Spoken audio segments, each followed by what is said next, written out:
Well, good morning, my Teaser King family. Got my lucky sweatshirt on Friday the 13th. Got my apartment. I'm so happy. She called a few days ago to tell me, but it came as spam. And so I get all these phone calls. Um, See, they come as spam, but this is the number that I call her on, but it doesn't come in as, right? It comes in as spam.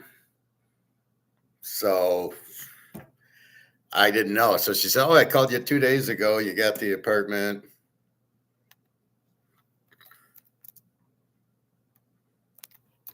And I'm all excited now.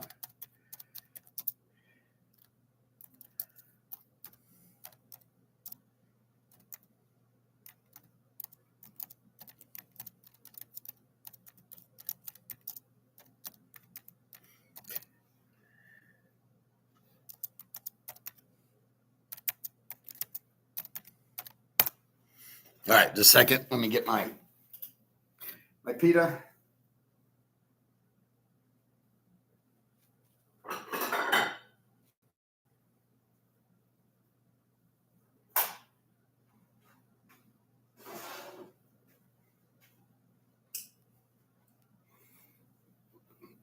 All right, so we got Mark McGuire. He didn't come on till about a half hour ago or so, and I just watched it, and I didn't watch the end of it yet, but time for class. And basically, if we look at this, it's bullshit. Gold 50.43, silver 80. Oh, there you go, 81.17. Phony numbers. These will be 8,000 and 500 very soon. What's happening, according to Mark,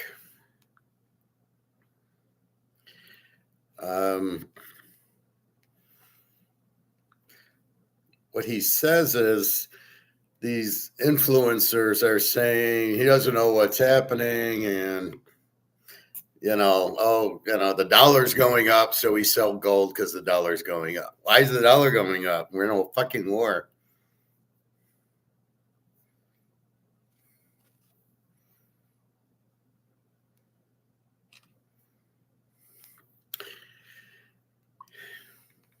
So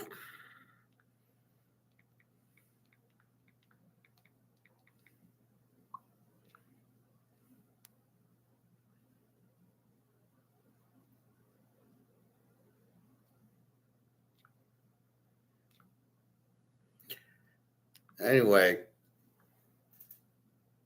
so again, it's 10 o'clock drop. China's getting really tired of it, according to Mark McGuire. We'll play Mark McGuire in a little bit.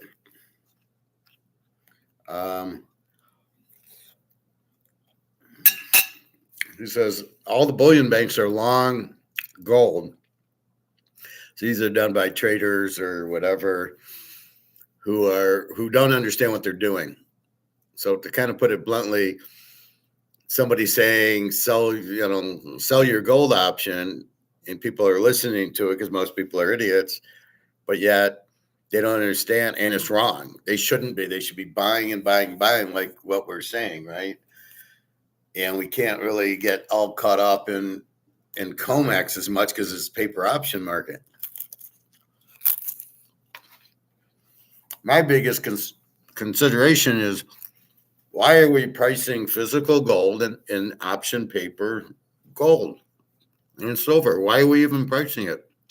It makes no sense. It is correlated with money. So as the dollar goes up, the gold's supposed to go down. How the dollar is going up in a war is beyond me. It has no value. The market started to get crushed, and Bitcoin's been 66, 67, I think it's 70,000 today. And gold has been stopped, and it shouldn't be. As I say, in the physical world we live in, this should never go down, and gold should never go down. Never go down. As long as you have demand and as long as you have low supply in the physical world, the price should keep going up. because we have demand. So let's explain prices real quick. Prices, if the dollar gets printed, if this keeps getting printed the way it is, this will cause this to lose value because there's too many out there. That's inflation, period. Then you need more, since these have lost value, you need a $10 bill instead of a $5 bill to buy, cornflakes. And then you need, so that's inflation. That's prices going up in inflation. However, if you got bombs going off and a lack of supply in oil because ships are getting sunk and the price of oil goes up because the supply goes down, that's not inflation. That's why you can't use prices. You have to understand, why is the price going up? Is the price going up because the dollar is going down in value, or because the supply or the demand has changed? So if the price goes up because the supply down, because this oil gets hit because they're trying to go through the Straits of Hormuz getting bombed or whatever, that's not inflation. That's the market. That's supply going down. Demand hasn't gone down, so the price needs to go up because of that. Billy Derek, hello. Do I know you, Derek? I know a Derek. You're homesick today. Well, you get to watch the professor learn something. That's good. I'm sorry you're sick. What are you sick with? Maybe I can help you. You probably want to take some cayenne pepper and just eat it. If depending on the sick, strep. Oh, okay. Put the onion on your foot. I'll show you.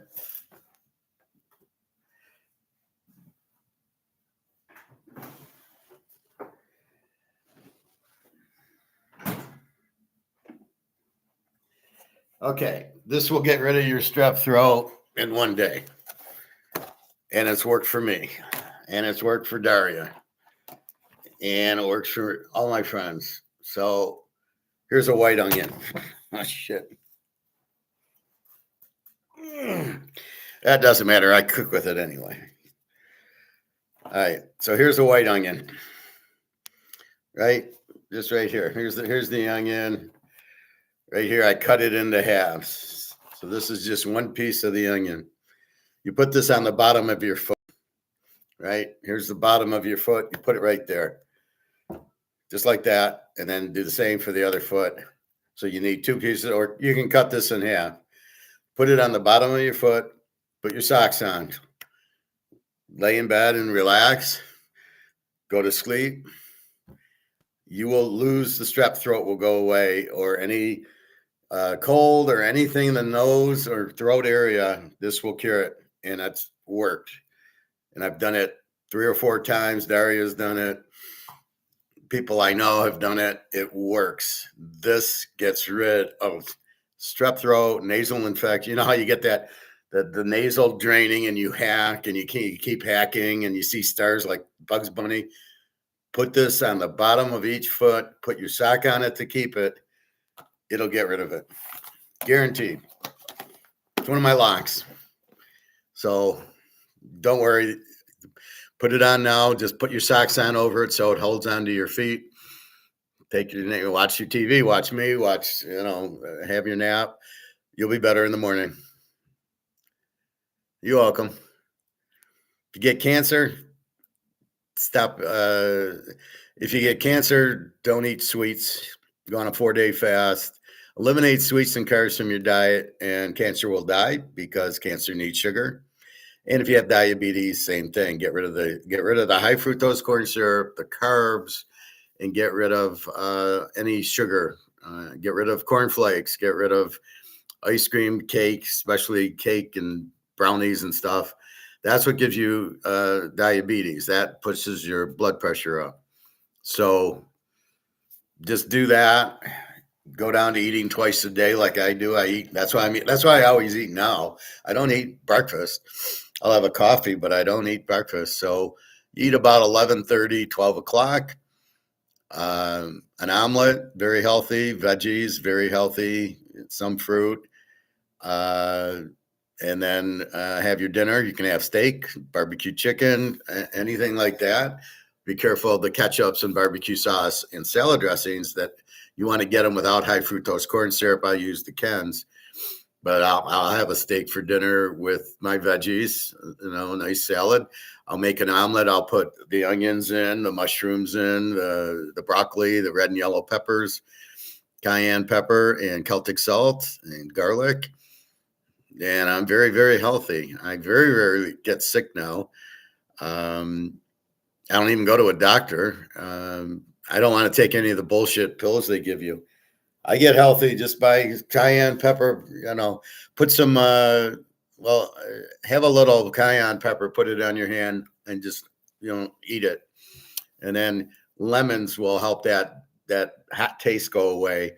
And then just drink a lot of water today. You'll be fine with your strep throat. But I mean, with diabetes, same thing.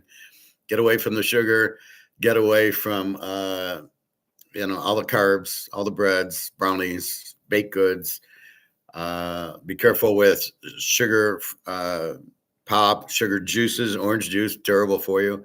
And avoid alcohol and cigarettes. That will cure your diabetes, and I've done it. So I'm a perfect example. I've lost a lot of weight without trying, just by eating at noon, eating at 6, maybe a little snack in the middle, and, no cookies, ice cream, or any of that crap.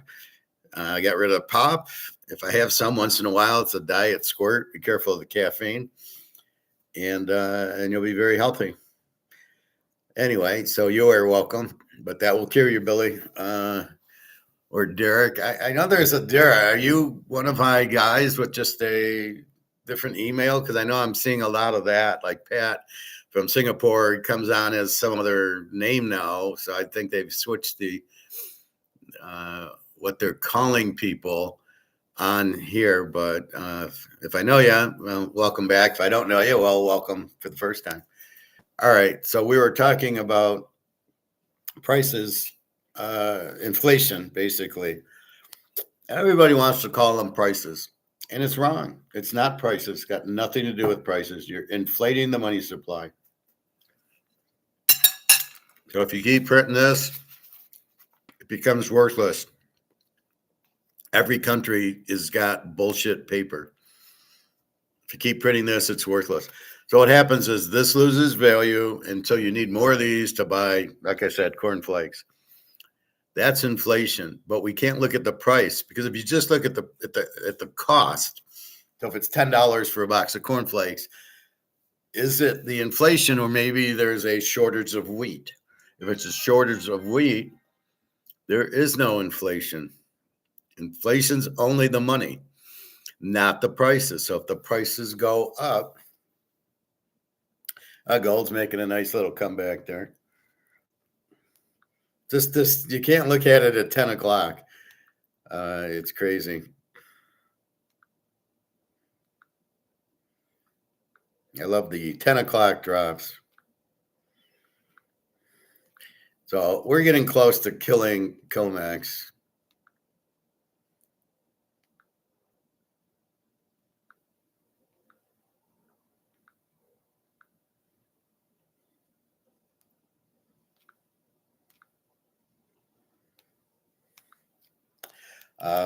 But that's why you can't look at prices.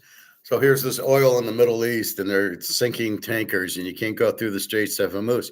Well, what does that do? That limits supply. If its supply is limited, the cost will cost us more at the gas pump, right? The price goes up. That's not inflation.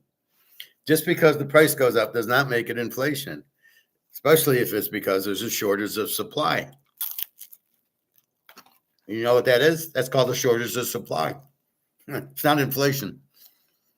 If, on the other hand, the demand goes through the roof, somebody invented a new glasses where you don't need lenses. I don't know. Well, let's look at gold and silver, for example. Now we're realizing the dollar's going out. The demand for silver is going up.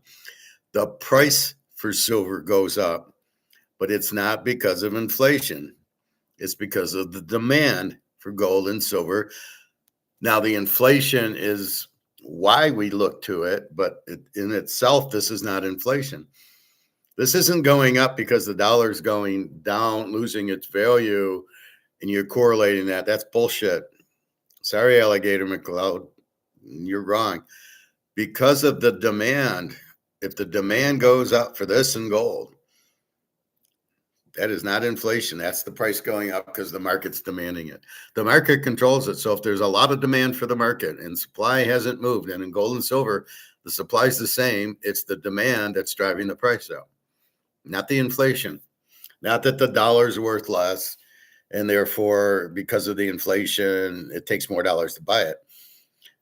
That's partially true, but not.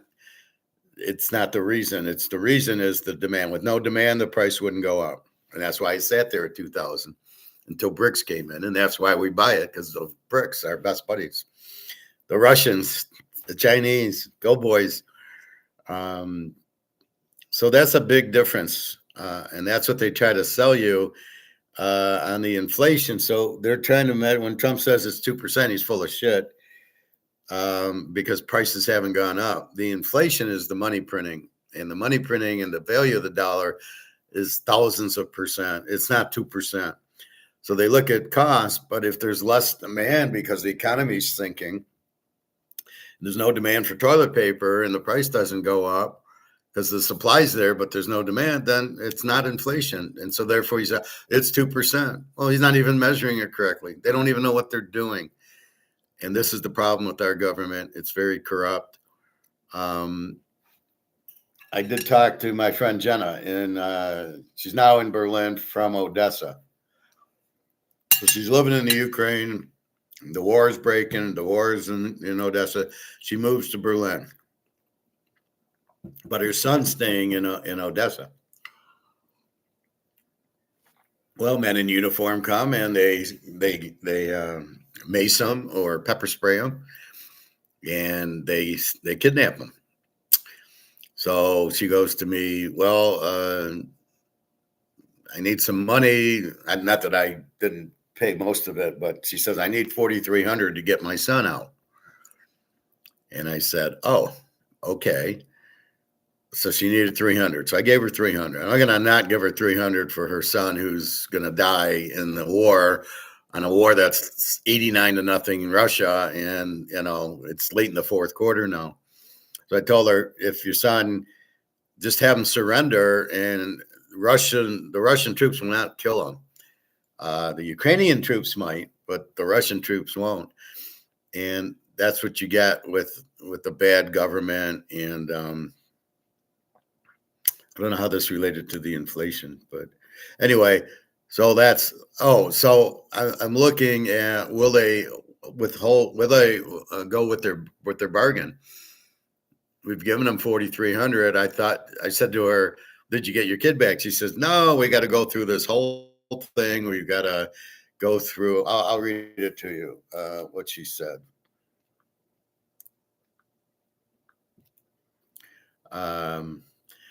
I said, any news from your son? Is he safe and back home? And she said, laugh out loud. Do you think it's that easy?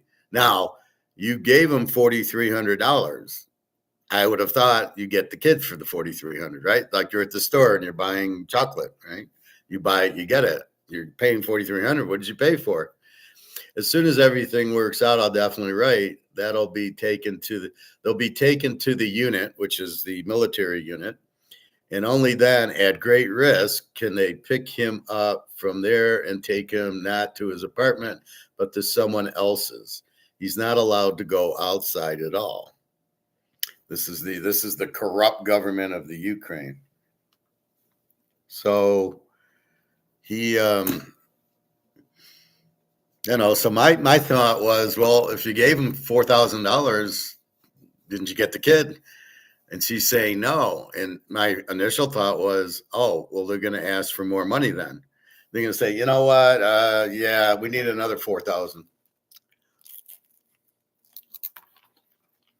Because they got her by the balls, because what's she going to do? It's her son. She'll pay whatever. You came up with 4,300. You watch. I bet there'll be another we need another 2,000 to get them out. So it's just rotten, but this is the problem. I don't know what it had to do with the prices, but it was going in. I lost my thought. Anyway, so the prices determine if it's inflation. Is it going up because the dollar's going down and supply and demand have not moved? I think it was because of the war. I was talking about it. But if it's because of supply shortage, because you're blowing up all the oil wells in the Middle East and there's less oil, therefore the price goes up. That is not inflation. Or there's a huge demand. Like I said, for gold and silver, the demand's huge. The price goes up. That's not inflation either.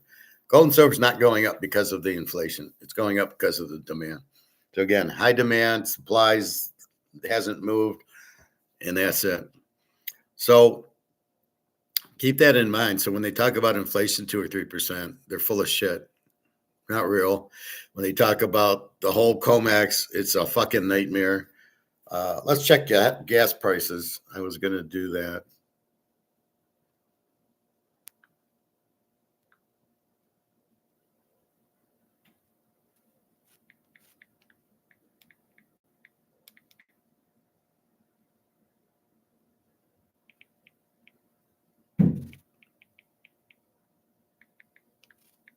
Yeah, I got to call oil prices.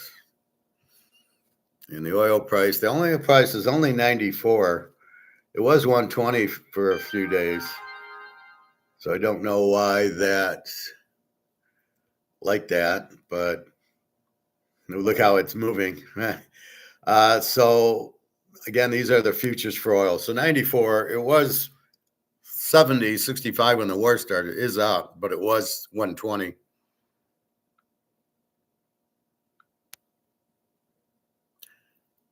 So anyway, that's what's happening there.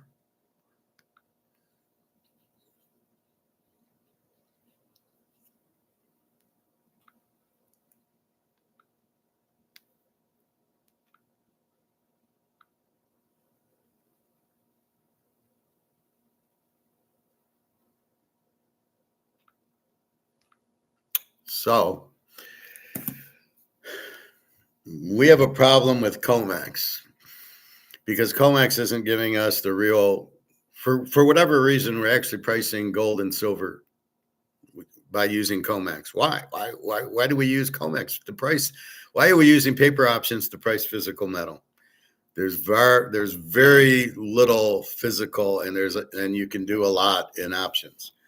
So you're saying, oh, look at all the paper claims on gold and silver.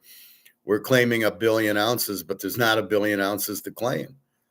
Plus, China and Russia already own it, and India, they already have it in their banks. So there's very little left out there. As I say in my description, there's about 75% of the gold and silver are owned by BRICS already. So there's only 25% left on the market at most, in which I doubt there's more than 2 or 3% available on the market. And the only time I see it at my gold store is when they, I'll show you that, is when somebody brings it in. So it just transfers, but there's no new gold and silver they're coming up with.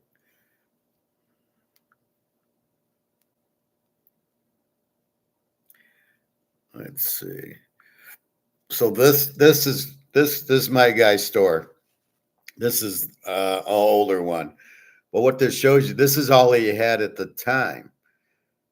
But this is from people bringing in and selling it. So if I brought in a 1 ounce of gold, he'd put it in here. And then I'd come in and somebody else would come in and buy it. That's the key to it, right? But that's the only way to, so it switches hands, but there's no new gold coming out of the ground, or silver for that matter. And so we know this might say 81 today on COMEX. We know that is nowhere near the physical price based on physical supply and demand, based on the free market. This is $500-600. And that's the point. That's why we buy it. And if we stay in this or we stay in this, we know this has no value. They continue to print it because of the debt, the Social Security, and the military, and the government employees. They owe more than they're bringing in, so they got to keep printing, which keeps making this worth less and less. Now the idiots on Bloomberg or whoever who keep saying, "Oh, short, we don't understand what's going on, but the dollar's going up, so therefore gold and silver should go down," because for some reason they're correlated, which they're not. They're not correlated. It's the fucking idiots. It's again people that don't know what they're talking about, and people listening to people that don't know what they're talking about. There's very few people that actually understand what's going on. Me, Egon, and maybe MMcgwire, and that's it. None of the other guys, Bill Halter, doesn't even understand what inflation is. They always think inflation's prices going up. And if I just explain to you, that's part of prices going up is inflation, but it's also, the oil tanker's sinking, supply goes down, price goes up. That's not inflation. Demand for gold and silver goes up, the price goes up. That's not inflation either. So it's not just prices going up. It's the money being printed, losing its value is the inflation. So it's just the money. There's no wage inflation. If I make $10 more an hour, it's not inflation. God, where do these people get this shit from? They're a bunch of fucking morons. But the problem is people start listening to it. So this is the problem. The number one problem is in America, people aren't taught. They go to school, but they force shit down you, but it's not really pertinent. Are they teaching you about gold and silver? No. Do they teach you Austrian economics? No. Did they give you the option for that? No. They give you Keynesian economics, which is in Chinese, and nobody knows what the fuck the guy's talking about. It's crazy. Nobody understands gold and silver because they don't want you to understand it. They want you in Wall Street so they can make money on you. They can bill you for commissions and management fees on these ETFs. They're the biggest. Between Wall Street and the ETFs and the bank, they make Madoff look like a Boy Scout. Besides the government, the banks are the government, are the most corrupt things I've ever seen. The whole government is corrupt. That's maybe what I was talking about with Jenna's son, that the military won't help them. In fact, they're the ones or the police, they're the ones who kidnapped them. But they didn't, so that's what I was probably talking about. So the government's very, very corrupt. And so it's people don't understand. They just don't get it because they're not taught it. It's not that they're stupid. They would learn it very quickly, as you guys do. So when I teach you, you guys go, yeah, that makes sense. Where can I buy some?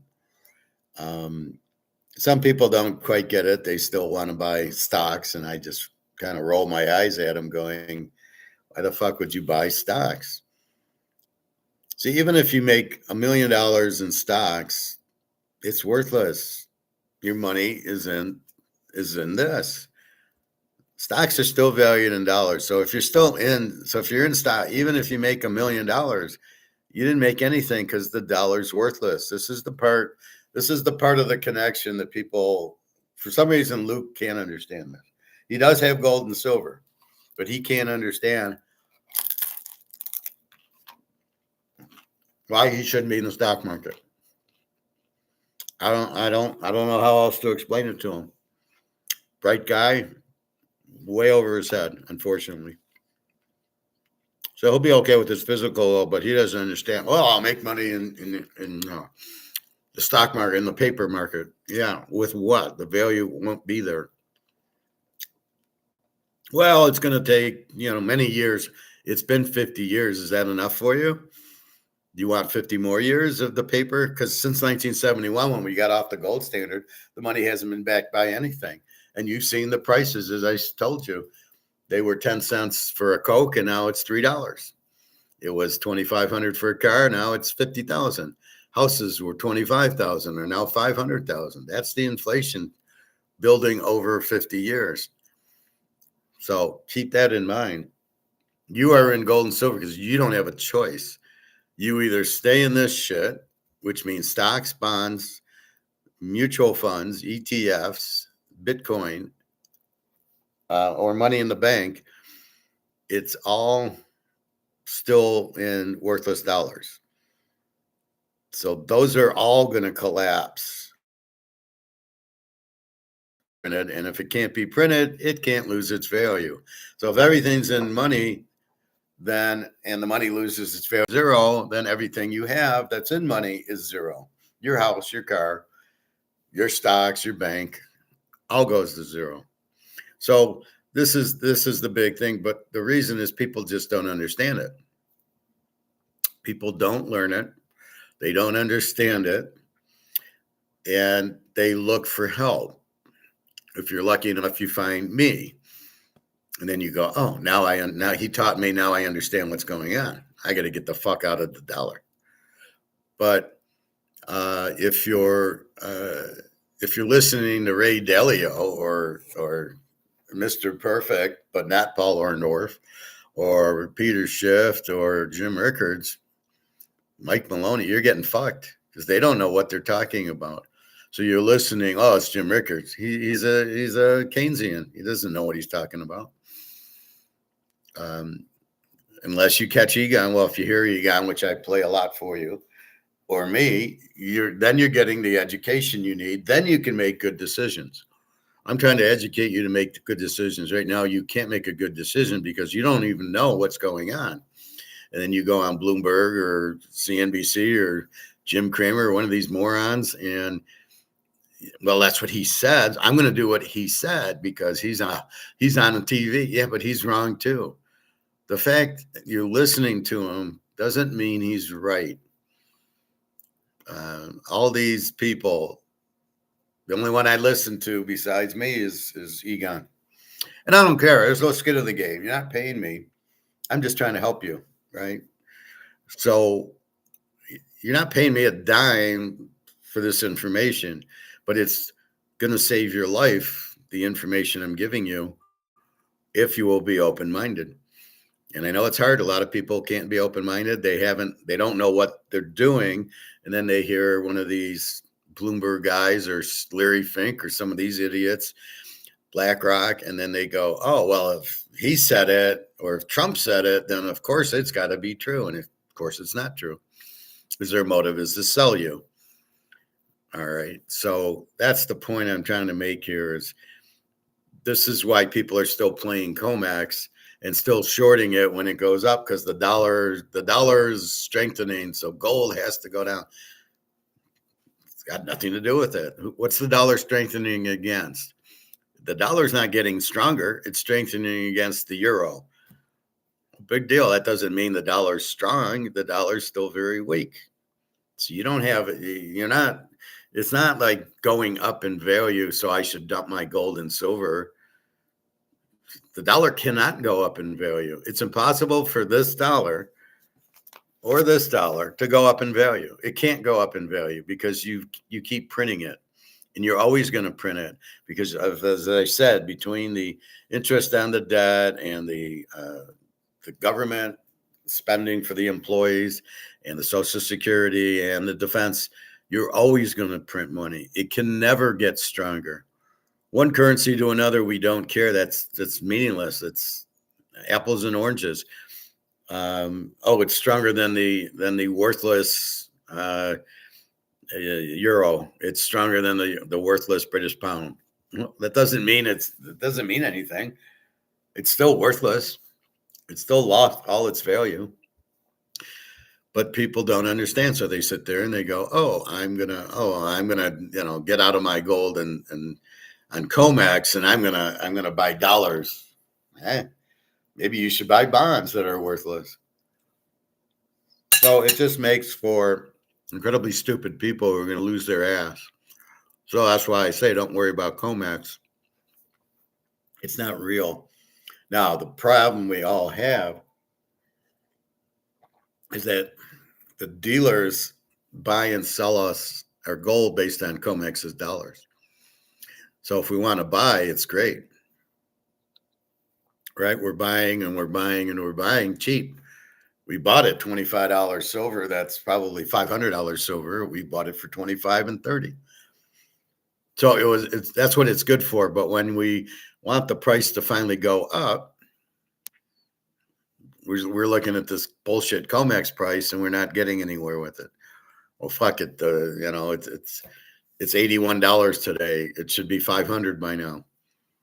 So yes, you get the benefit that they use the comex price when you're buying, but not when you're selling at this time. That's why it's critical to hold your gold and silver as long as you can. The longer you can hold it, the better. And right now you'd get roughly, I think it's 97% spot. So it's, let's say 5,100. So you get like 49.50 or something like. But considering we paid 1,700 for it, it's not bad. But we don't want to sell too much. It's not really a profit thing because you have to get back into dollars. So you don't want to sell 10 ounces and get 50,000 of this because this isn't worth anything. That's why you want to hold the gold and silver. Like I said, you sell 1 ounce because you want to go on a trip or, something happens. But otherwise, that's it. So again, this is a huge opportunity. This is the sale of the centuries right here. Buy it and hold it. And again, don't listen to the inflation numbers. We know that they're printing the dollar and we know it's worthless. And the value of the dollar has dropped. And that's why some prices have gone up. The regular cornflakes have gone up because of inflation. But like I say, the anytime they stop shipment or you see this supply chain bullshit, that's not inflation. That's just prices going up. That's the market, right? So, in some sense, it's the dollar's worth less, so we need to pay more dollars. But in most sense, like oil or gold, it is not inflation. It's the market driving the price up because of supply shortages or high demand. All right, so you got that. All right, that's very important.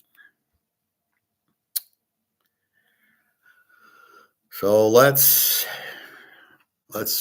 shift gears a little bit to that. By the way, I got my apartment. I think I said it, but I'm very excited. She called the other day and she left it on spam, or it came in as spam. I said, "Why didn't you leave a message?" She said, "I couldn't." Why she didn't email me, I don't know. So I called. She said, "You got it. I'm happy. I'll pay next week." Perfect. I only owe $350 for them to do the administrative stuff and no security deposit. So perfect. So she'll take me to the apartment next week, and then I can see which one I'm in and get the address so I can change all that. So very excited because it's like the way I think is I'm moving out May 1st. Well, I better have a place to move into May 1st, right? And I didn't have a place. And I said, well, what if I don't get it for some reason? Then I'll have to go look. So I was going to go Monday looking at other apartments to see what's going on. But anyway, now that's good. And this, it's going to be $300 savings a month. It's beautiful. So just for that reason, that's another, well, it used to be 10 ounces of silver. So it's another 4 ounces of silver I can buy each month now. So anyway, very exciting, and I can relax. I'm sure my blood pressure was high with the stress. Now it's like, okay, that's good. All right, let's look at the NFL. Let's look at the free agency. Kyler Murray signs with the Vikings. Good, bad, or ugly? I don't know. Is he any good? I don't know. He runs around a lot. Can he throw the ball to Jefferson? Is he as good as Darnold? I don't know. He's kind of tiny and he runs a lot. We will see. I think he's okay. Rashid Shaheed stays with Seahawks. That's good. I don't know why they didn't keep Kenneth Walker. That was a huge mistake.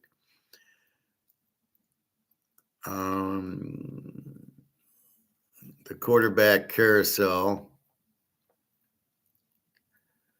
was just as bad as everyone thought for some teams. Let's see. Miami Dolphins somehow worked around the record dead salary cap hit from Tagovailoa to sign Malik Willis, who became the most attractive option by far. You got 67, so you're paying this guy 20 million. Why would you pay Daniel Jones 44 million? Amazing. Is Malik Willis any good? I don't know. He's good on the Green Bay offense because they have a good offensive coach. Miami doesn't have a good coach.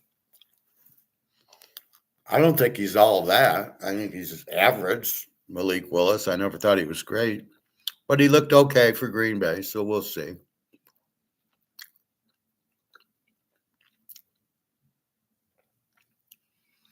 So Arizona doesn't have anyone. Cleveland doesn't have anyone, and seem likely to talk themselves into another season of Dylan Gabriel or maybe Deshaun Watson. Are you going to play Deshaun Watson? You got to be kidding. The Jets got a quarterback, Geno Smith, who was booed out of Oakland during his terrible time.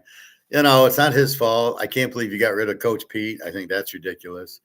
The Steelers seem to be hoping that Aaron Rodgers, again, who cares if he's 43, plays again. I'm sure he will if he likes Mike McCarthy, which I don't know if he does.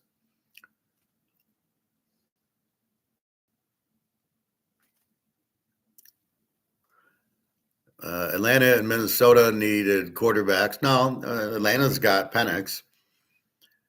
No. Penix is not a shaky young starter. J.J. McCarthy is a terrible quarterback. He couldn't coach high school, but you can't put him in the same category as Michael Penix. You got to be kidding. So the Falcons will have Tagovailoa, who sucks, so it's not going to help them. And the Vikings will sign Kyler Murray. The Dolphins decided they'd rather take a $99 million dead cap hit than spend any more time with Tagovailoa. That's how bad he is. The Cardinals made the same choice, 54. See, I don't understand this dead cap hit. The whole thing's stupid.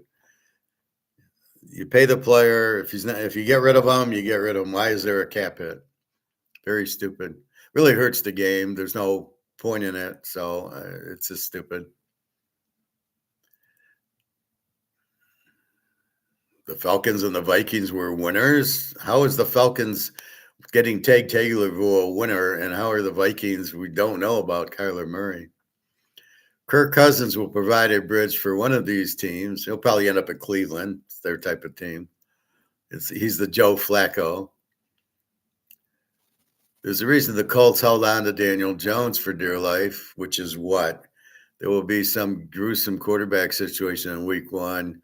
So what they're saying is there's no supply of quarterbacks. So they're overpaying quarterbacks because there's no supply. Well, there is supply. You're looking in the wrong place. Daniel Jones isn't a quarterback. Don't give me that shit. There's all these quarterbacks in college. Pava, you got the kid from Tennessee, Joey Aguilar. You've got a kid from Baylor. I'll go through that list, but there's you might have to go secondary. Illinois' got Luke Atmeyer. He's a good quarterback. So some of them are just young. Washington's is young. Oregon's, oh my God, people like Dante Moore. It's like, why are there no quarterbacks in college? Because they're all trying to do this running crap. They're all getting hurt. It's just the running quarterback is the stupidest thing because you get him hurt and he's done.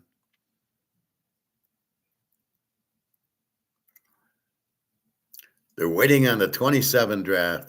This year's draft doesn't have many exciting prospects out of Mendoza. Well, Pava and Joey Aguilar just gave you, and Sawyer Robertson if he's coming out from Baylor. So what the fuck are you talking about? But next year should offer multiple quarterbacks who come in the first round. Why did they have to come in the first round? Tom Brady was 7th round and Joe Montana was 3rd round. So what's this first round shit? You're going to sign Arch Manning? Good luck with that one. All right.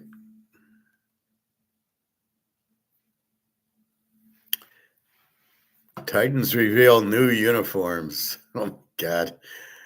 NFL free agent Kyler Murray. Jaguars GM says keeping compensation draft picks is reason for lack of free agency. So they're going to build through the draft because it's cheaper. They have this salary cap for the rookies, right? For 4 or 5 years, you don't have to pay them. That's why the Lions have to be the dumbest franchise in the world. You're paying your guys who are still on their rookie contracts all this money. What the fuck is going on with that? I gotta say hi to D.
All right.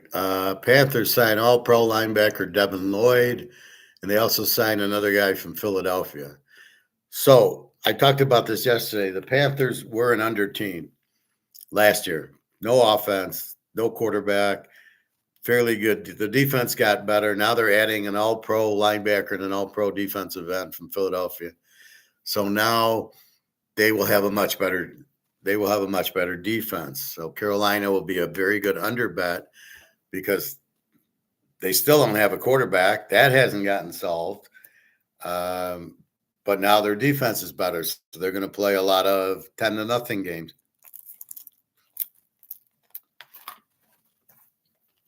But don't kid yourself into believing that Bryce Young's any good or that Caleb Williams is any good. They're not. They suck. Mike Evans says he'll be the difference in the 49ers' pursuit of the Super Bowl. Well, as long as McCaffrey and Purdy stay healthy and they find a defense, and they lost Salah, he's the head coach of Tennessee now. Who's their defensive coordinator? Can't see. Good morning. Wan'Dale Robinson signs a 4-year, $78 million contract with the Titans. Who the fuck is Wan'Dale Robinson? Alex Paris signs a reported 4-year, $160 million. Does anybody besides me have a problem? You're paying some guy I've never heard of for basically that's 30 million is 120. You're paying these guys 35 million dollars. The problem is it's monopoly money, so they're not even really giving them real money. And like I told Bobby when he gets his million, to turn it into gold, because the million they're giving you is worth like 10 grand. But if you turn it into gold, then it's really actually worth $1 million on its way to 5 million. So, but Bobby has me to listen to. Daniel Jones, 2-year, $88 million. You just shake your head. Yeah, you got to be kidding. NFL draft we don't care about. Trey Hendrickson is now a Raven, and they didn't have to give up 2 first-round picks. Is he better than Max Crosby? I don't. They're all the same, right? Depends on the scheme. Jair Alexander reportedly paid back Eagles $890,000, whatever. Kenneth Walker to the Chiefs, Romeo Dobbs to the New England. Titans trade Devontae Sweat to the Jets for defensive end Jermaine Johnson. Yeah, that'll really help him. This is Salah knowing these Jet players. So he's trying to he got one guy came from the Niners, now this guy from the Jets. Pretty pathetic.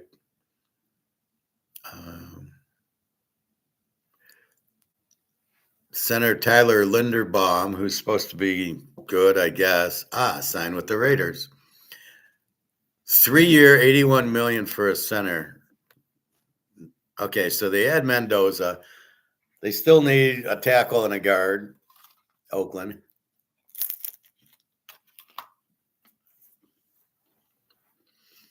They still need a coach. I don't know how good this Kubiak is. But okay, at least it's a positive move. You got Gentry. You got Brock Bowers. You pick up Mendoza. And now you got a center. Now all you need the rest of the line. And now you got Max Crosby back.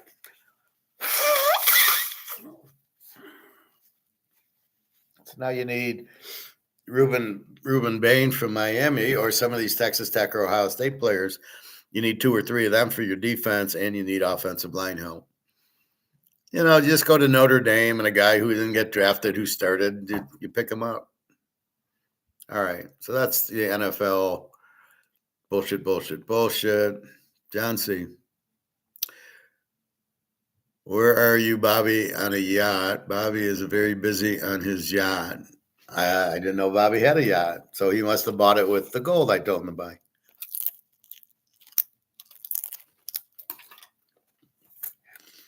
Well, where are you, Bobby?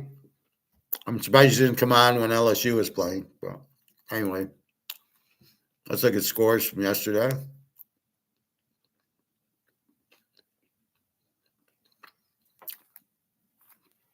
First, we'll look at yesterday's scores. Then we'll look at today's lineup. Pistons 131, Philly 109. They win by 22, laying 14. I guess a couple of injuries on Philadelphia. Phoenix 123, Indy 108. They win by 15. I did like Phoenix there as they got 39 wins, and Indy's a Z team with 15. And they were only laying 8.5, so that was good. The Magic barely beats Washington 136-131. I know I said we're basically betting against the Wizards. That's the key. We're betting against Washington. Somehow, I think we liked the over in the game. It was 267. It was 236 was the over. Washington has no defense. They give up, 90 points to some guy who nobody's ever heard of. And so here, Orlando gets one there. So we're going to mark Washington as an over team and bet against them. And it looks like Orlando's an over team because they gave 131 to Washington. Atlanta, 108. Brooklyn, 97. Another one of these Z teams. But it shows you when you're laying 15, it's a bad lay. You got to keep it under 6 or 7 to really take the favorite here. So they win by 11, but they then cover the 15. Okay, as we settle into basketball betting, we start realizing, okay, we want to bet against the Z teams, but it's not a guarantee. Even at home, they're gonna lose by 20 points every game. The teams get tired, and the teams are up 25, and they win by 11. Kind of crap. Miami beats Milwaukee. Miami 5.5, 234. Eric Spoelstra dismisses critics of Bam, and we don't give a fuck. So Miami beats Milwaukee. I don't know if that one guy that I never heard of is playing or not. But apparently doesn't make a dent. They've only won 27. Miami 38th. So you're starting to see now you're like, okay, they've won 40 games, 50 games. You're starting to see who's the A teams and who the Z teams are. Dallas 120, Memphis 112. Dallas is laying 5.5. Memphis has had, I think somebody was injured. So Dallas 22 wins and that 23. So not really great. See, here I get a call and it's potential spam. So I don't really answer it, but apparently it won't go to voicemail. But I don't know who that was. You don't recognize the number. All right. So Dallas does beat Memphis. Did have a guy injured.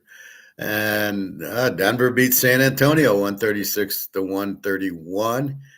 I think I liked San Antonio, but there you go. I thought they beat Boston at home. Nikan Jokic posts 31, 20, 12, triple double. Who gives a fuck? 31 points, 20 rebounds. My question is, why is a big man shooting 3-point shots? My guy would be in the paint. Like Kareem, like Bob Lanier, Wilt. I don't want you that far from the basket. I certainly don't want you taking 3-point shots.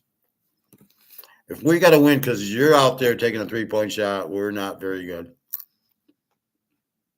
Oh, but it's a new game now, Howard. The game's changed. Fuck you. The game, it's still basketball. It's still put the ball into the basket. OKC beats Boston 104-102. Surprising spread here. Boston was 8.5.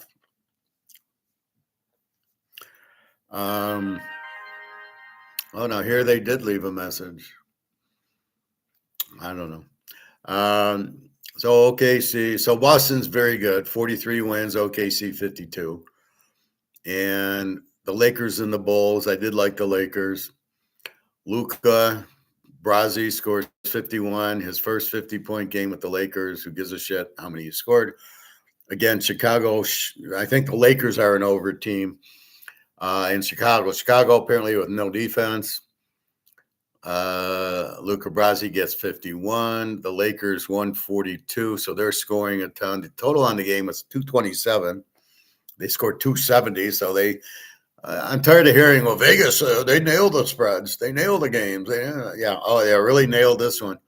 272, and they got 227.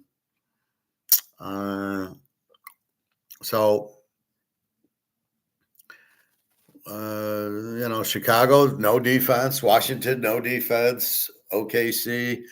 So you go down the list and you see Boston does have a pretty good defense. So here we got the Lakers and the Bulls are over teams. Denver, San Antonio over teams. And Orlando, Washington over teams. Arizona an over team. Detroit's an over team, just like the Lions.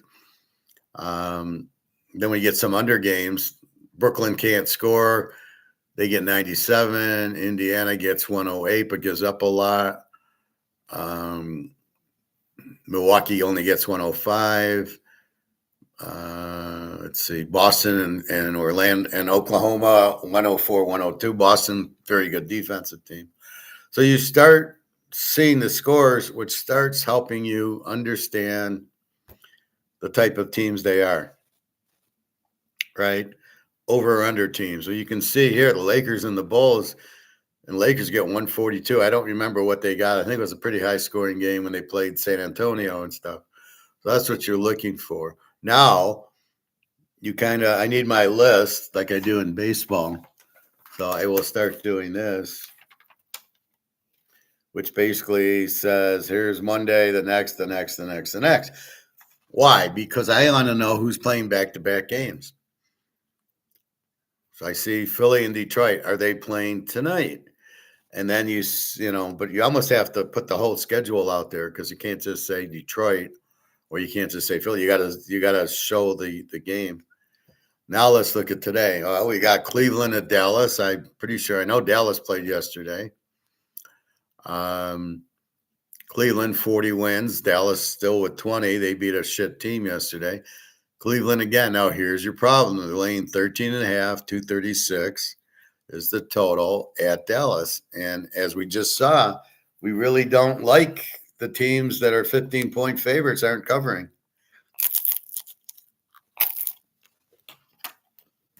So we must be very careful taking Cleveland. Dallas did win. Memphis plays Detroit. They both played yesterday. Detroit with 47 wins, which I question, and Memphis with 23. Detroit's laying 16.5, 232. is Memphis. This is why you got to know the team. Just like you have to know gold and silver, you have to know what inflation is. You have to know what prices are. You have to know the team. Does Memphis have an offense? Do they have a defense? Does Detroit have an offense and a defense? What players are sitting out? Who's hurt? And as you get to that, then you'll know if Memphis is really bad, I lay the 16. If they got a pretty good offense, I go over. The Knicks didn't play yesterday. Indy did. The Knicks with 42 wins, Indy 12, 15. Then New York was on the West Coast. They're making their way back to New York. They're laying 13 and a half. Again, it's a tough lay because they're laying 13 on the road. Phoenix, they played yesterday, playing Toronto, who did not. 39 win Phoenix, 36 win Toronto. Toronto's laying 4.5, 218. Might be an over game. Houston and New Orleans, they did not play yesterday. Houston 7.5, 230.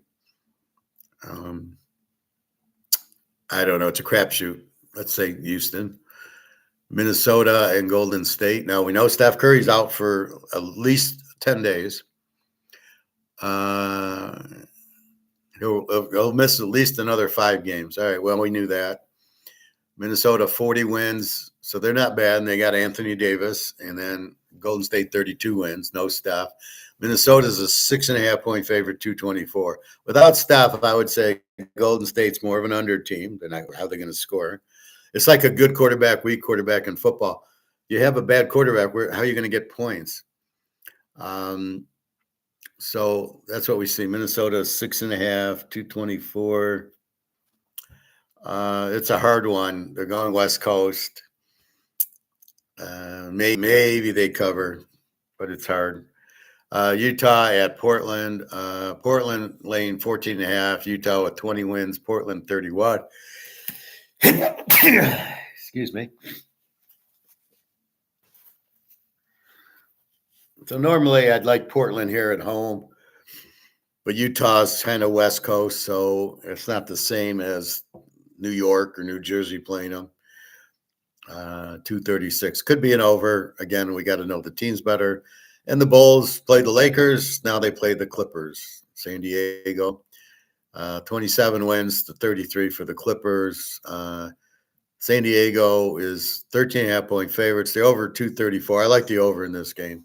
What I'm seeing, Chicago doesn't have a defense. The Clippers put up like 150 points the other day. I think you'll see a high scoring game here.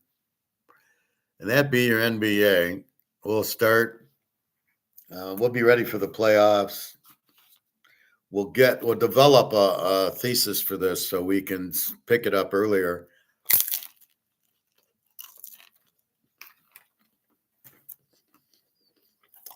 And we really have to see if it's worthwhile to do it. Can you win at it? You got players injured. You got players sitting out. You got 2 games, back-to-back games, 3 games in 4 days, West Coast trips, East Coast trips. Very many variables here. Will I do the NCAA tournament? I'll talk about it, I guess. I can't name one player in college basketball. I know Michigan's good, and I hear Arizona's good. The Z teams usually aren't in it because you have to win your conference. So we will see. I don't normally play the whole board. I bet the games as they come. And it's usually some team that shouldn't be ranked as number 1. And they shouldn't be number 1. And you get all that. So I don't know. Maybe, but I'll do the NBA playoffs, that's for sure. All right, let's go to MMcgwire.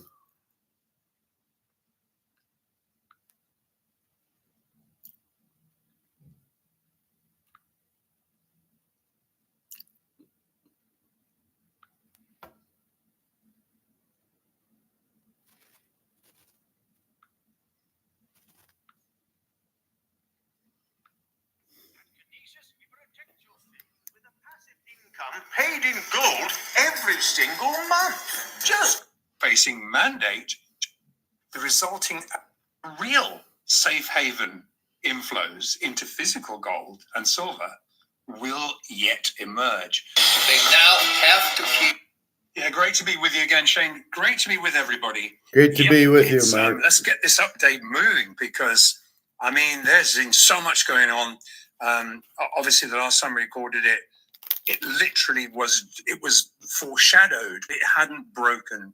And that, as is usually the case, when Trump, if you're going to do something, do it after the market closes on a Friday so that you don't upset too many people. But then we woke up on Monday, and I'm going to look at some charts in a minute and show you the actual footprints because they're pretty spectacular. But really, let's take a step back for 1 second. The war focus is actually hiding the main bullish for gold and silver drivers, which are the private credit implosions, the fund gating, the asset remarking shenanigans that we're going through. I mean, this is really off people's radar. And these things are running headlong into an unfactored, war-induced, stagflationary environment. Clearly, if you're going to get oil up... Stagflation. High unemployment, high inflation is the real definition of stagflation. Meaning you're having inflation because your money's worthless, but then you don't have anybody working. And that's it. So if anybody gives you a different definition, they're full of shit. That's the real definition. $100 and it went up to 120 the other day. So it's right now I'm looking at it 99 and change. You know, so really that persists. I'm going to talk about stagflation. And as soon as the war fog dollar enthusiasm evaporates, because that's really the main people race into the dollar, the safe haven dollar, and obviously, but the real safe haven inflows into physical gold and silver will yet emerge.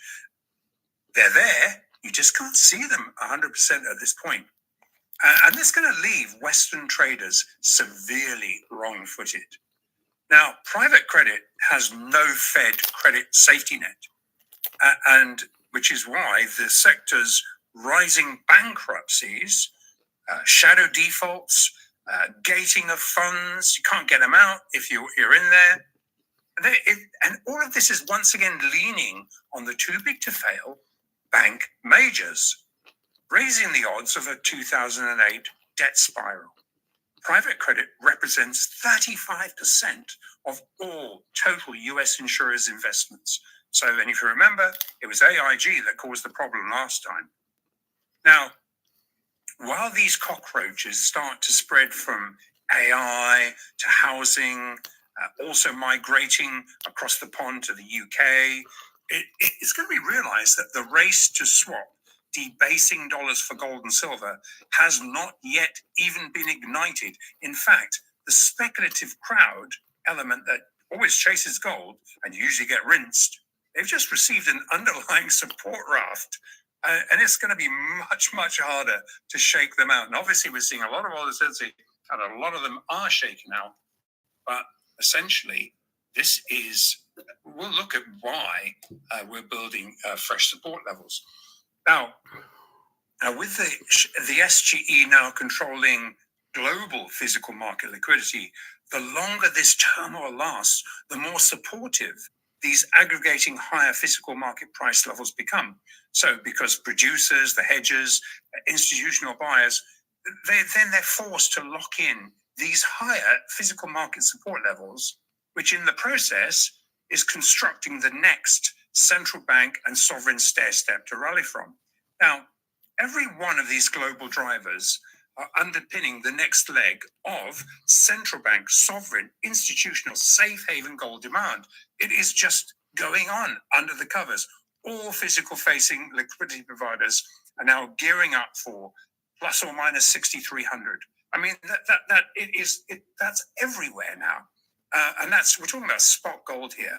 And in silver, given the as yet undelivered, asymmetrically imbalanced naked short, LBMA, CME silver warrants are still being stood for delivery into a growing 8 6-year supply deficit.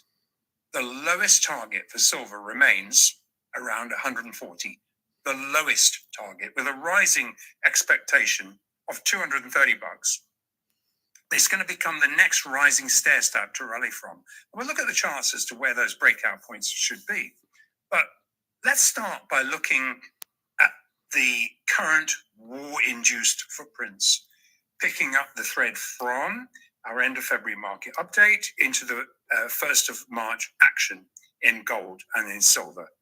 And when looked at in comparison to the leveraged, bearishly skewed, undeliverable paper market settlements versus what we're evidencing in the physically backed gold and silver Shanghai settlements, they uncover a race by central banks and sovereigns and institutional actors to convert the stronger dollar and US treasuries into gold and silver.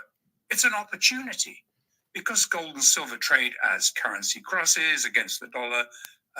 Buying one side of the cross sells the other. So when everyone piles into the dollar under this plain vanilla bearish skew, it creates opportunities to de-dollarize at more favorable rates. So what he's saying is what I said earlier. People are buying the dollar, don't know why, call it safe haven. Nothing's safer than gold and silver, but because they're buying it, it's pushing the gold and silver price down because it's if you buy the dollar, you sell the gold and silver. Don't understand why. It makes no sense. Why would anybody buy the dollar? They're fucking idiots, but they don't know any better. And to me, just buy gold and silver. This whole futures game is just Ponzi scheme. Absolutely, totally ridiculous, illegal, and all these idiots are going to lose. It's going to be worse than Madoff, right? It's going to be worse than 2008. So between Madoff and 2008, everybody had problems, and that's what's happening now. Everybody in the stock market's going to get crushed, and all these people own these options. I'm going to short. I'm buying the dollar.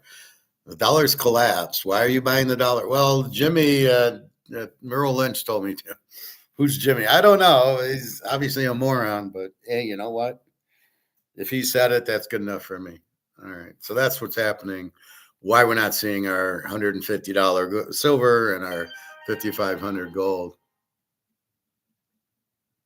What we're seeing, and as this conversion, or as it would be actually much more accurate to describe alchemizing paper physical to physical process, as this rolls out, due to the automated inverse unallocated foreign exchange gold selling against the rising dollar, both of them really are really, we're talking about fiat, essentially fiat gold and fiat's the dollar. Paper gold. It provides the synthetically driven downside momentum, which in turn bearishly influences the LBMA gold fixes. So while this is all going on because there's so much paper, it's affecting the fixes.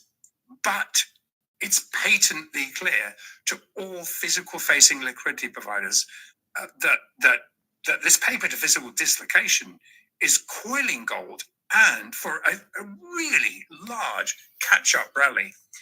However, this coiled spring in silver is far, far tighter.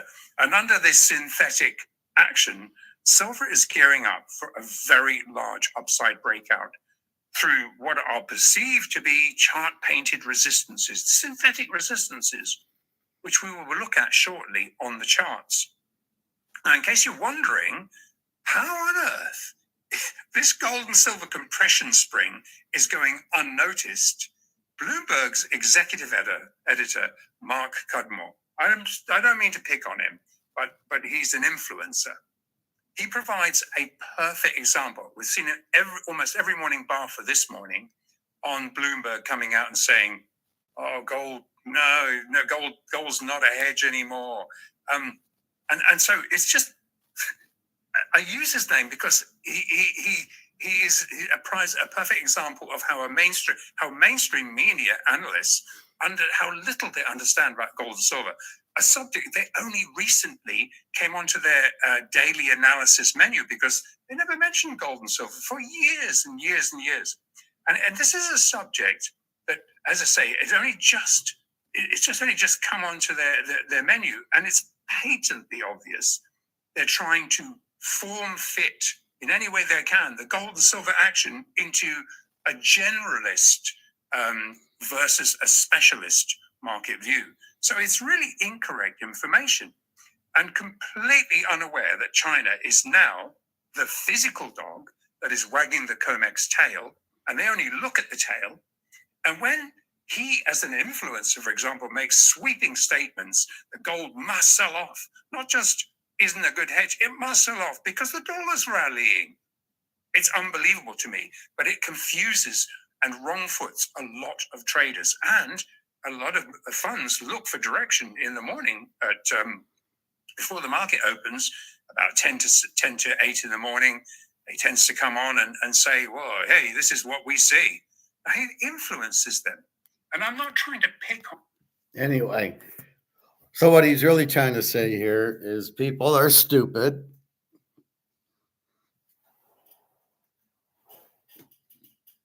People are stupid. We know that. I've explained that earlier. People don't know what they're doing. So they listen to Larry Kudlow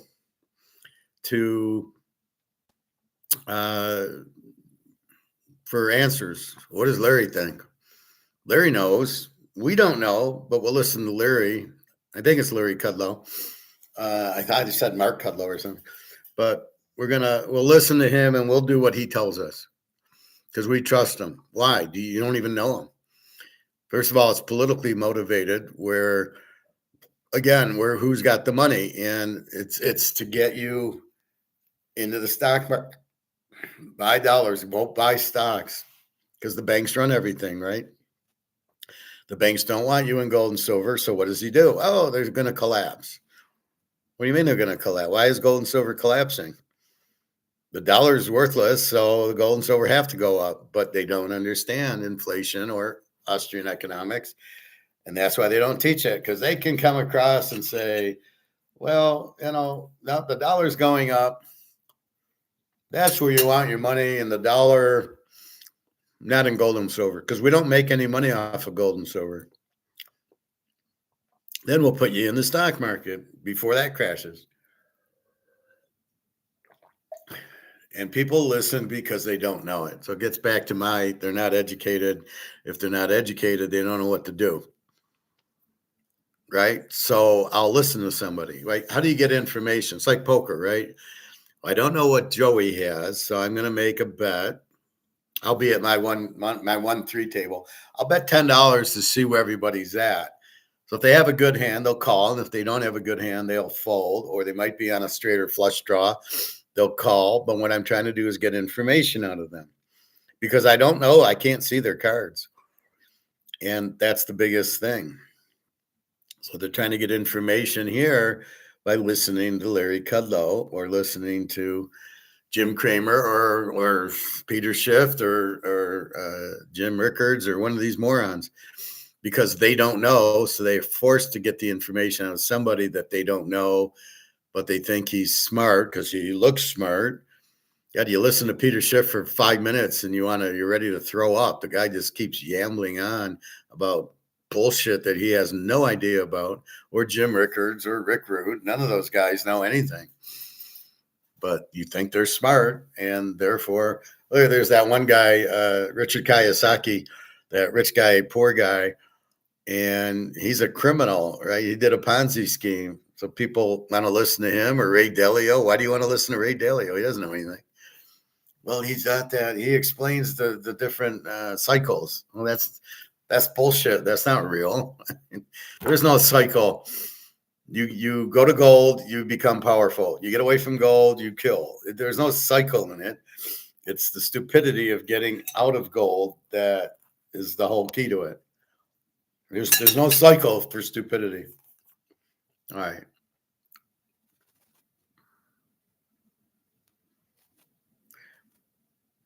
Really am not. But as we draw attention to in our last episode, before the dollar rally that was, he had all the traders in analysis. He was saying, we're all very confused. His words, very confused by the action.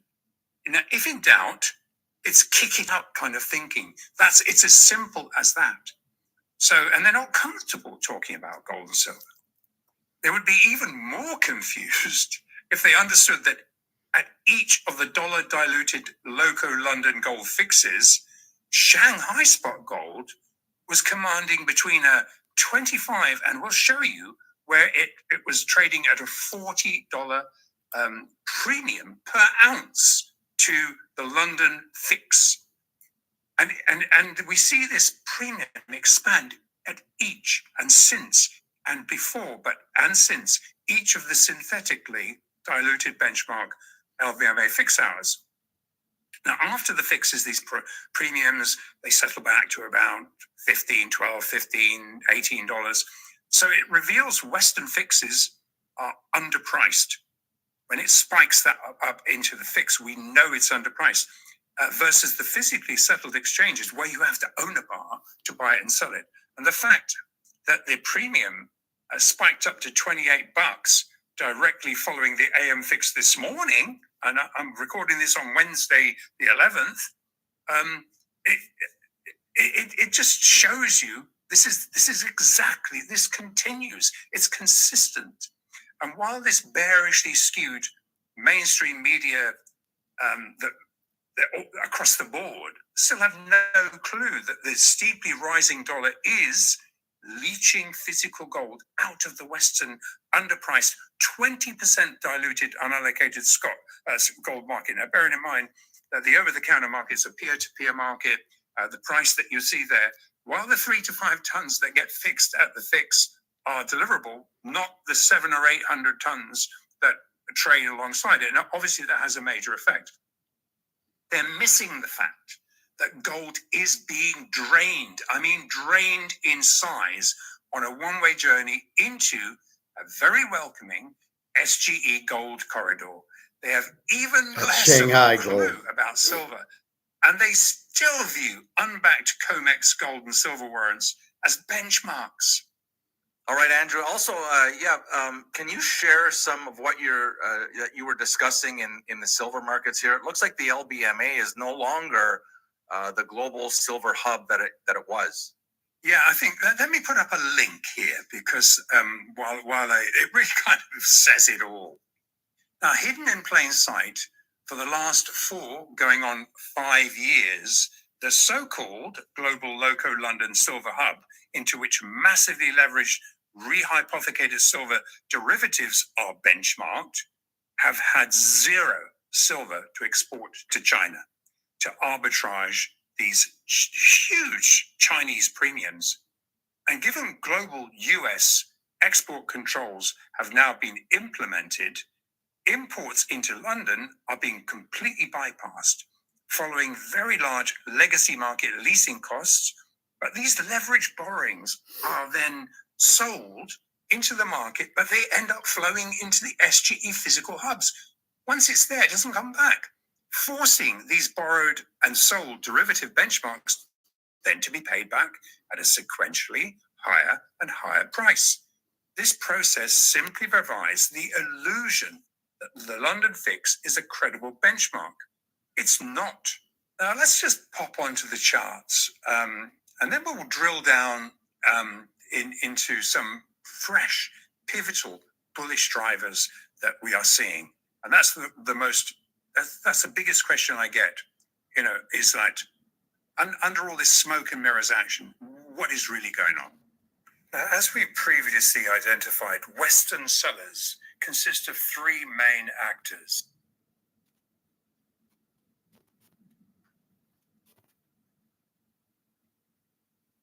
Hedge, and it's been called in when we see a collapse, they're being called in. So it's the selling of that gold is really doing what gold was supposed to do, why they bought it in the first place. But it has to be sold to cover the margin calls triggered by these extremely uncertain war conditions. In fact, given the structural Asian-facing physical gold and silver supply deficits into very, very large SGE gold and silver spot premiums, it's no surprise that fresh safe haven demand is increasingly overcoming a dwindling number of automated Western sellers. Step back from a 10-minute chart, and these unavailable physical market stair steps become obvious. Now, liquidity providers report all historical synthetic correlations are now breaking down as central banks, sovereigns, and these institutional safe haven physical buyers step up converting the recently rising dollar into gold and silver. Now, while the current extreme war escalations raised unfactored World War III risks, and it still does pose that risk, and we all think it'll probably peter out at some point. And obviously the US is the most powerful military in the world. I think they've underestimated this whole situation. These are some bad people that they're fighting, and they've had years to prepare. So, look, if this spreads further, and we talk about mining of the Hormuz states and straits in one thing and another, we're seeing a lot of stuff going on that wasn't factored in. This was supposed to be a quick process. So, the point I'm trying to make is, regardless of the outcome, is beginning to disrupt global supply chains, fueling equally unfactored stagflationary inflation risks, compounded with unfactored, freshly ignited private credit defaults. Liquidity providers and central banks and sovereign institutional gold and silver demand is just going to simply increasingly offset these bearish automated gold and silver correlations, which are breaking down, meaning with dips will just once again be jumped on. These synthetically derived dips will be jumped on by physical market actors and be very short-lived. In other words, stacking opportunities. That's what we're witnessing here.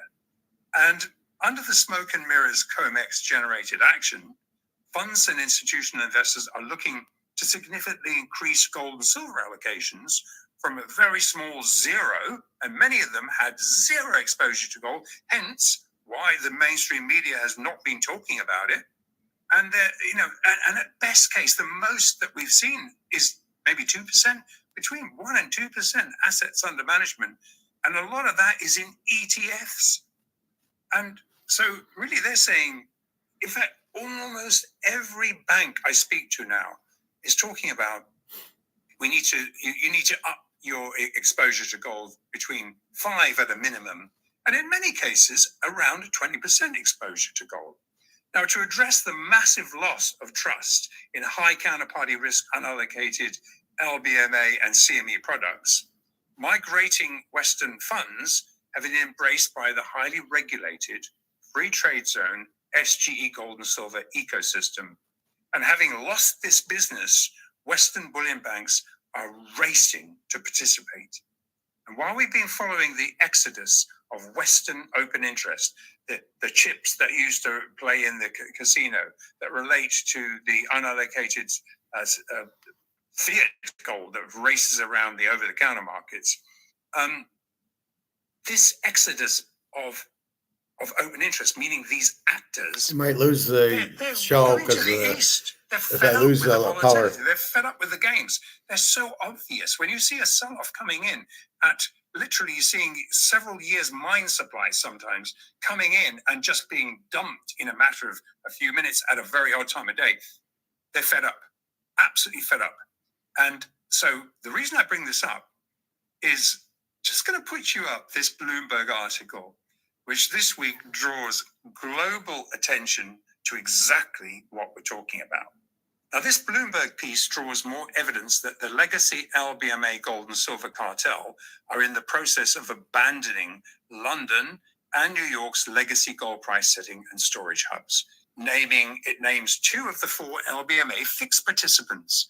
That's JP Morgan and UBS, alongside LBMA members, which is ICBC, Chinese Bank Corporation, Singapore's DBS Group Holdings, United Overseas Bank, to set up They're all setting up an SGE compliant trading and storage corridor for their clients in Singapore.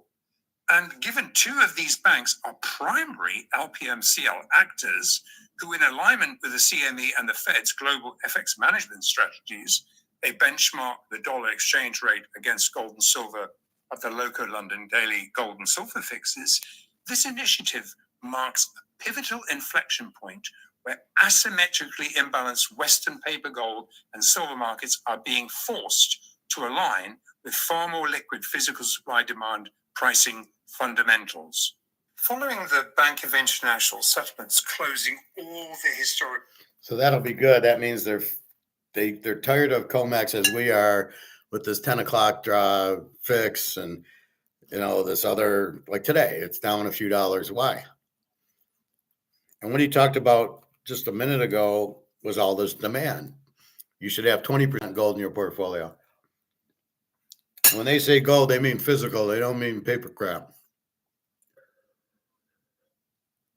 They don't mean ETFs. They mean physical gold and silver. So we're getting the demand there. We're getting the supply is not growing. Much more demand. And then China's like, we've had enough of this dumping and lowering the price. When you dump a billion ounces of gold that you don't have, it's all paper, and they're just like, fuck you. So look for the Shanghai and Russia and Singapore, Hong Kong, Dubai, look for all of them to go up. Part of the reason for this war is also, I believe, is BRICS, is because Iran's in BRICS, some of these other countries in BRICS, India, that's because they know they're broke, right? And here's India, and here's BRICS with all the gold and silver.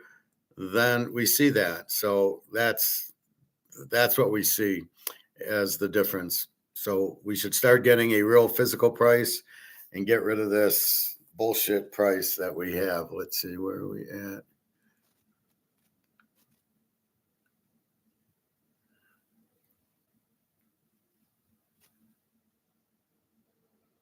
And we'll watch the end. They know all the reasons why. We talked about the millions of reasons why. They know all the reasons why. We talked about the millions of reasons why. It's the debasement of the fiat currencies. Inflation, not the This basement. multi-billion-dollar rotation into gold, it's only just commenced, with many allocations to gold coming off, as I say, a 0 to 1% base. Pretty much that's what we're seeing to all the people we talked to. There's so many people have never entered.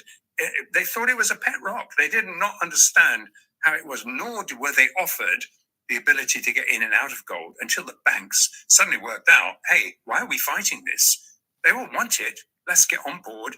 And we want a higher price. And most banks are actually suggesting clients allocate a minimum of 5 to 20% exposure to gold, alongside some exposure to silver as well.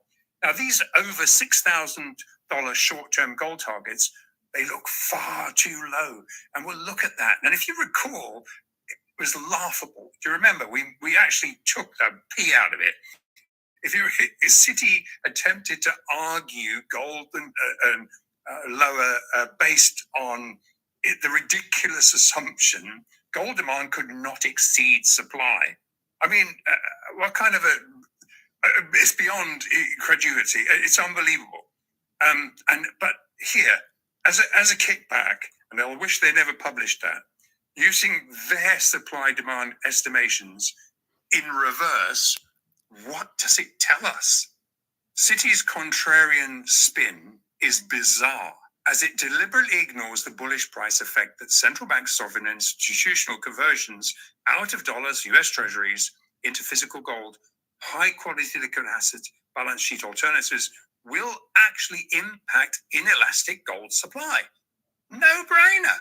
What it tells us is, and using their numbers, is that just 5.9%, looking at their chart, 5.9% of wealth shift into gold, get this, would require $271,599 tons of gold, or 70.5 years of mine supply to meet demand. I mean, the above ground bullion, and they're all. There's only 200,000 tons available, of which we know China's got 80,000 of it, and Russia with 25, 30, and India and Saudi Arabia and UAE, as well as Poland, Czechoslovakia, and these other countries. So if everybody shifts into gold to get 5 or 10% of their portfolio in it, there isn't enough to go, which means the prices to get my gold, you got to pay me more. So then it becomes switching. There's no more new gold to give you, but there's switching. We'll switch you. Yeah, for 10 grand, I'll sell you an ounce, not 2 ounces, just an ounce. And that's what's going to push it. So you got demand peaking, which means, as I said earlier, that is not inflation. Demand goes up. If there's the supply can't change, there's no more supply. They're done. There's only 200,000 there, and it's already in bricks, 75% of it. So all these people are going to want to get into gold. There's no gold for them. Demand goes up, supply stays, price goes to the moon. We're close to it. We're getting close to it. Be a seller, really. There's always be a seller. There is above ground bullion, but at what price? This is the point. Supply demand will dictate what that price is. And in other words, how many dollars will you need to buy a gram? And that will likely be in the 3-figure figures. I mean, just the gram, because who's going to be able to afford an ounce or a ton or a kilo or a ton, unless you're very wealthy? Now you're starting to move into the gram figures, and which is exactly how China eased into it, and how their massive tonnage through the citizens has grown. This is using their numbers. But here's the next question. I know you're thinking it, Shane, because I can see your brain whirring. Where does that put the gold-silver ratio? And with export controls and multi-year supply deficits, it's going to require a lot more fiat to own silver too. However, under the covers of the Bloomberg article, it reveals that these major market-making bullion banks are aggressively chasing the institutional, sovereign, and central bank liquidity that has already exited the high counterparty risk, unbacked CME, and the unregulated LBMA over-the-counter exchanges. So don't count on a very large, and they're not counting on the fact that this is going to create a very large move higher. And while central banks and sovereigns are already entrenched in the sufficiently liquid SGE, Western-facing free trade zone, positioned to directly access its physically determined supply-demand ecosystem, it's attracting these whales to buy, vault, and collateralize first-tier, high-quality liquid asset, physical gold and silver assets away from the West. This front-running splinter group of bullion banks are directly targeting the wealth institutions not mandated to hold physical gold bullion. They're either on the sidelines or forced to invest in high counterparty risk, unallocated GLD and SLV ETFs. Now, this is mind-boggling stuff here. As we highlighted again in our last episode, the prospectus of an SLV and a GLD, and we've done episodes about this, Shane, haven't we? Where we talked about that if you don't own it, you don't have it. I mean, these ETFs are illusionary. They openly state they can be shorted, meaning that the ETF silver positions may have multiple ownership claims. Also stated in the physically backed on and off ramps, while stated as physically backed. So they say, well, look, here's a published list of bars. The on and the off ramps are transacted. This is called Ponzi scheme. Metal. So it doesn't actually have a bar traveling out. It goes converted into a digital, into unallocated silver. And then it arrives in the over-the-counter market. And you better think about, how much more is it actually going to cost me to take physical delivery? I mean, so in other words, it provides the cartel the ability to cash settle or negotiate a bilaterally settled much higher price, which would probably deter someone from taking delivery. So if a called upon for delivery into a black swan derivative implosion, hey, have we got one coming? Maybe. These delivery requests would be gated, leaving an unknown percentage of the invested ETF gold and silver assets sitting on someone else's balance sheet, and you haven't seen it. That's not too dissimilar from what we're evidencing right now in the latest round of private credit bankruptcies. The migration into the heavily regulated 100% physically backed SGE gold and silver ecosystem provides alternative, zero counterparty risk ETF investment structures, which are just now beginning to attract billions of Western pension funds seeking liquid diversification exposure to gold and silver without their games. And to give an idea of scale, and this is mind-boggling, and it goes back to Citi's ludicrous situation because GLD holds 2,000 tons of unallocated gold. SLB holds an implausible 15,810 tons of unallocated silver. Bearing in mind what we discussed, the on and off ramps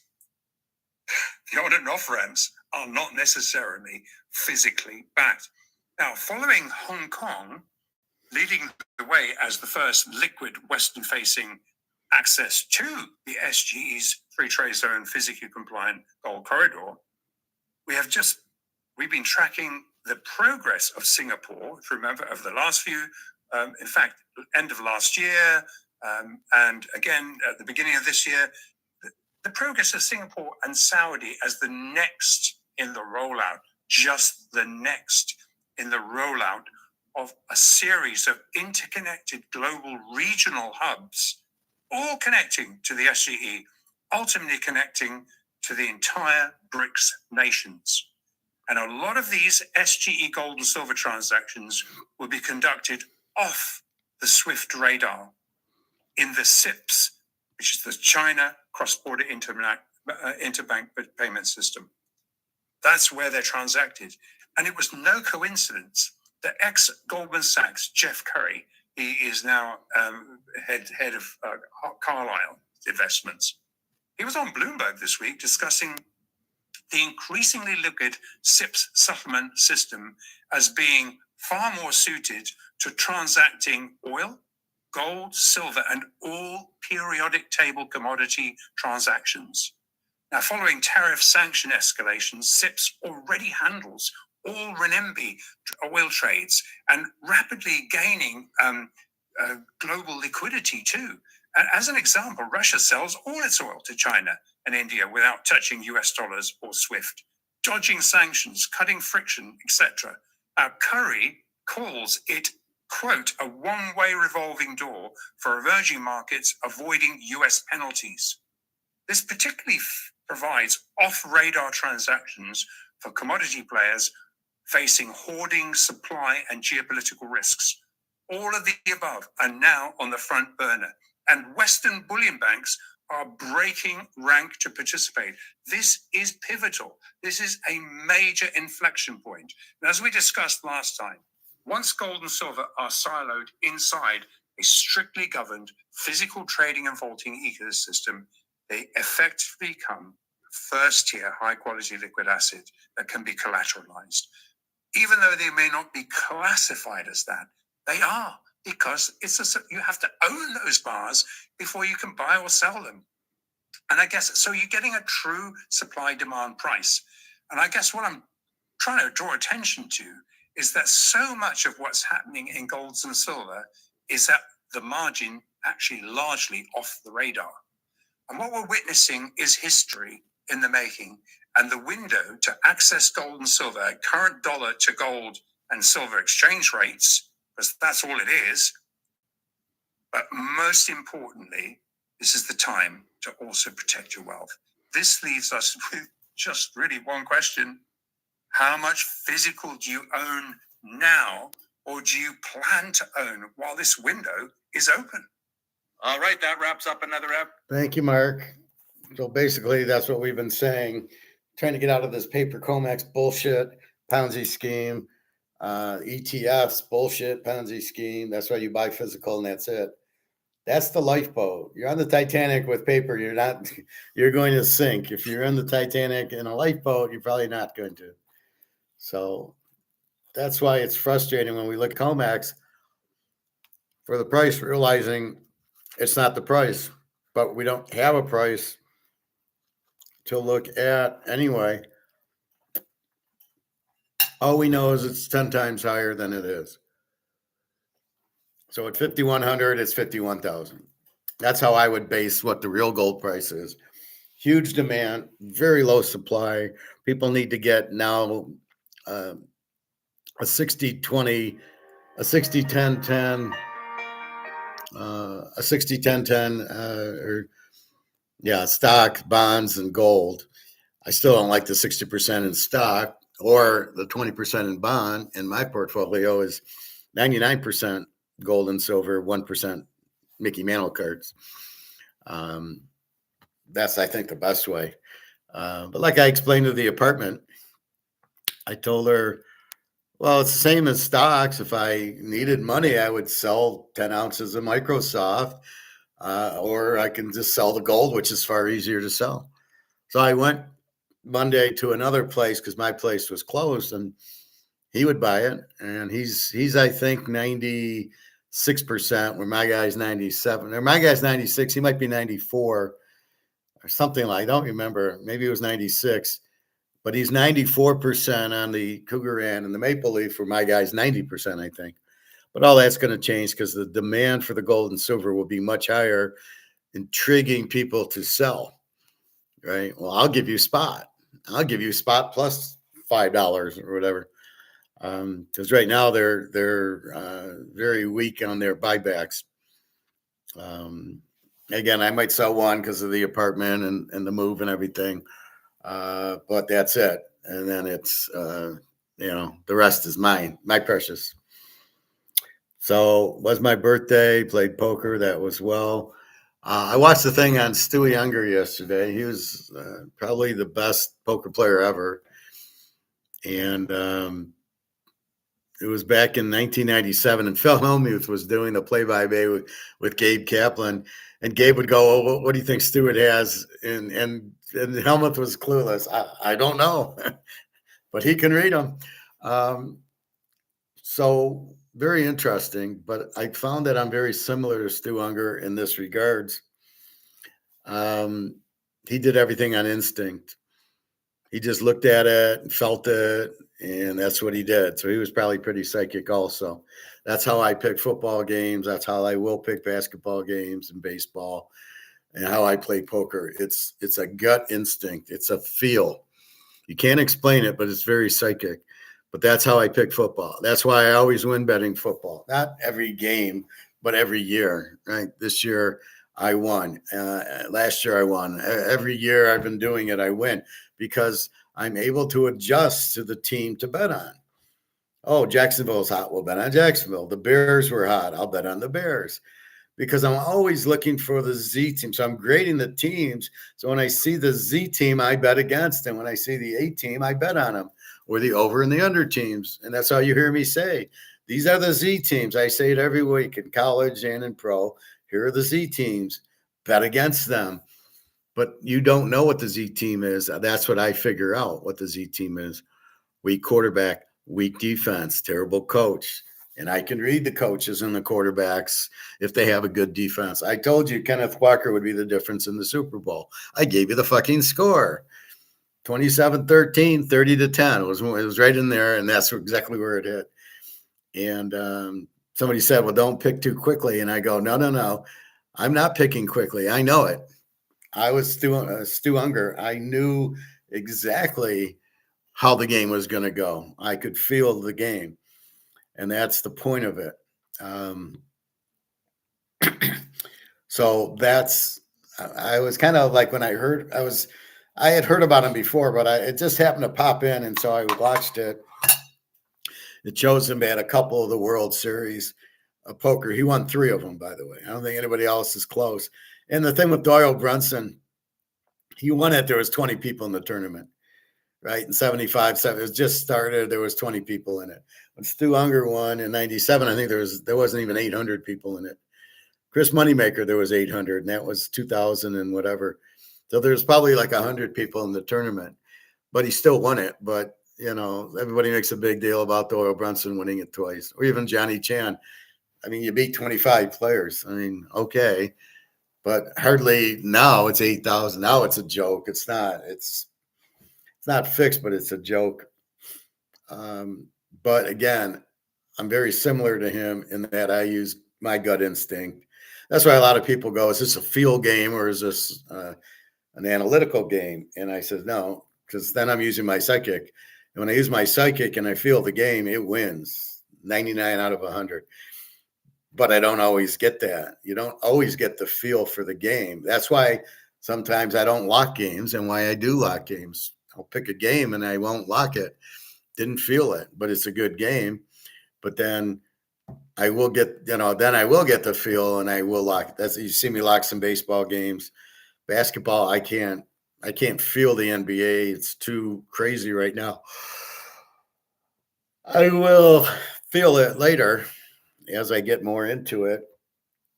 But right now, the same theories hold. Team on a losing streak, team on a winning streak. Washington lost 8, 9, 10 in a row, but they're covering. Okay. So I really want to know is how in baseball, it's different because they either win or lose. There's no spread. So now I got to see a team that covers or doesn't cover versus the spread to really get it. And I see it in football because I keep that spreadsheet. I guess I could do something similar, but it's a tough one, especially during football season to get that much time. But I suppose I could try doing something where it would. But again, it's out there. I do it in teaser. I do it in the teaser world. That's why it's so special, because you can't find what I do in a teaser, and anybody has it but me. Because they say in a teaser they're a home favorite, they're bet against home favorite, da da da da da. They're 14-2 in a teaser. This team's 2-14 in a teaser if you bet against them. So it all comes back to A team, Z team, and in basketball, I'm not really seeing the A teams beat the Z teams, but I might not have everything. So I'd have to set up some spreadsheets and find enough time to go through this because it's every day. And like football, it's perfect. It's once a week, even college. I got 130 teams. I got 60 games, but it's once a week. So I go through it Monday and Tuesday and Wednesday, and then who's injured and line movements and weather and all these cute things that I don't have to worry about with basketball. But I don't, I got to see if there's teasers. And if it's a 4-point teaser, how much will it actually affect the spread? Am I winning because I went from 10-6 or 10-14 or whatever? But anyway, it was very interesting. This Stu, let me pop it up.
So it's this one here.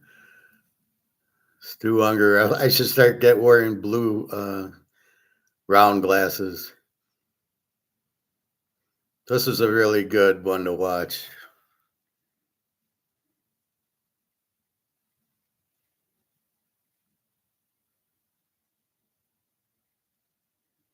All right, let's watch what happens when exponential moves start. And this is the example of a stadium filled with water. Starts with one drop, and then a minute later it's 2 drops, and then a minute later it's 4 drops, and it doubles in that manner. So how long do you think that it takes to fill the stadium? A week? A month?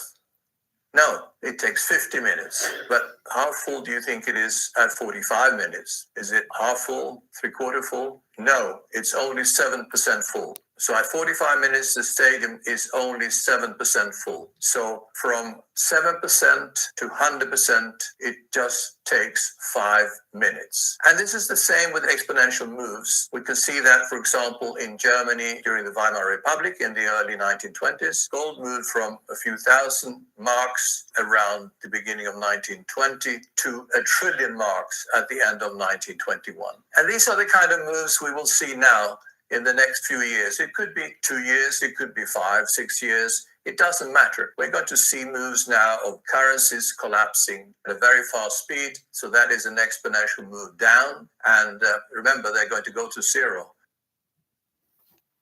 All right, so let's check. Well, first, let's check the stock market.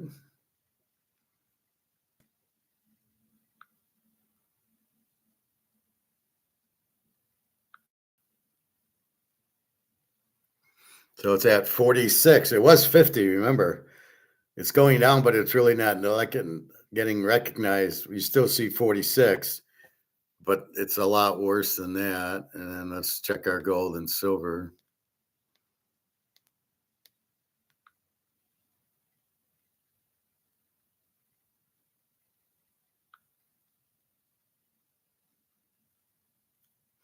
So gold's 50-50, paper fake. Look at this 10 o'clock drop bullshit. And 80-37 in silver. So we really got to ignore it. It's really just bullshit. The stock market is real, but that's bullshit.